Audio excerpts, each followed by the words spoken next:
Well, good morning. My name is Peyton and this is my kitchen here in Baltimore, Maryland, and this is Life Should Be Delicious. This week we're going to cook whole roasted chicken with garlic butter. What a great one-pan meal. Let's get going. What you're going to need. You're going to need a chicken. A farmer's market chicken is going to be a smaller chicken, and that's what we're kind of going for here.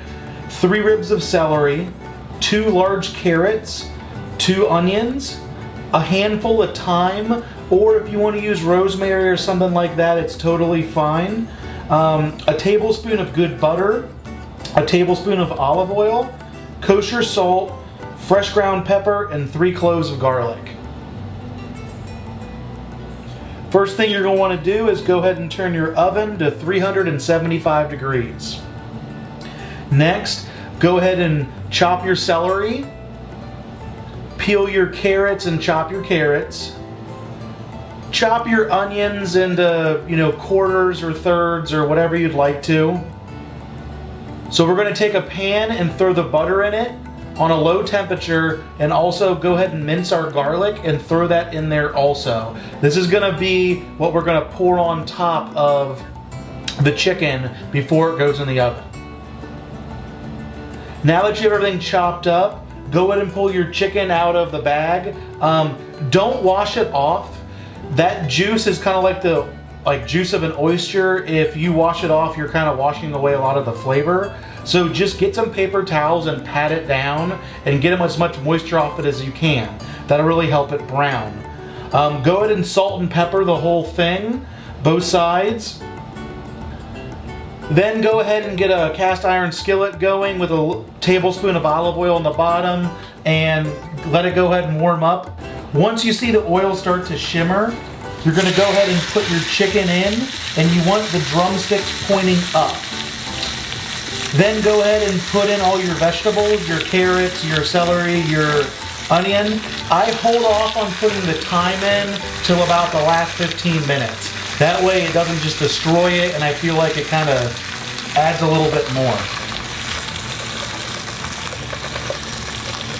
Okay, once you have all your vegetables in, go ahead and take your garlic butter and pour it over the top. And use a spatula or something to kind of spread it out so it evenly covers the skin. This is really going to help it cook evenly and let it brown. Once you've got that done, go ahead and throw it in your oven at 375. It's going to take about an hour, but I want you to check it every 15 minutes. If it starts to burn, go ahead and turn your heat down a little bit. We're looking for 165 degrees internal in the chicken. In the last 15 minutes, go ahead and throw your herbs in. Okay, once your chicken is done, go ahead and pull it out of the pan and let it cool for about 5 minutes before you cut it. This way, all the juices won't just come pouring out. Once your chicken's cooled, I'm going to show you a trick to cut the breasts off. So if you go ahead and just cut down the middle of the chicken, you'll expose the backbone. When you work this way, you'll disconnect the breast from the rest of the chicken. Just kind of push your knife against the bone of the chicken and remove it from the back side.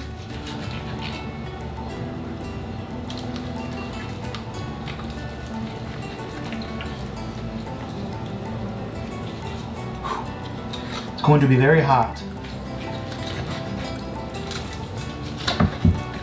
Then cut along the bottom to disconnect it, and you get a nice chicken breast.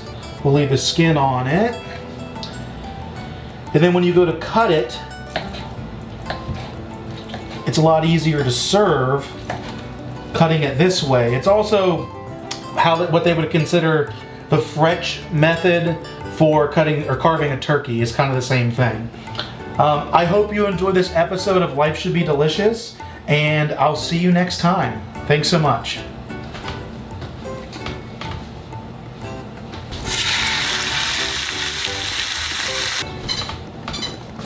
Quick tips real quick with chicken.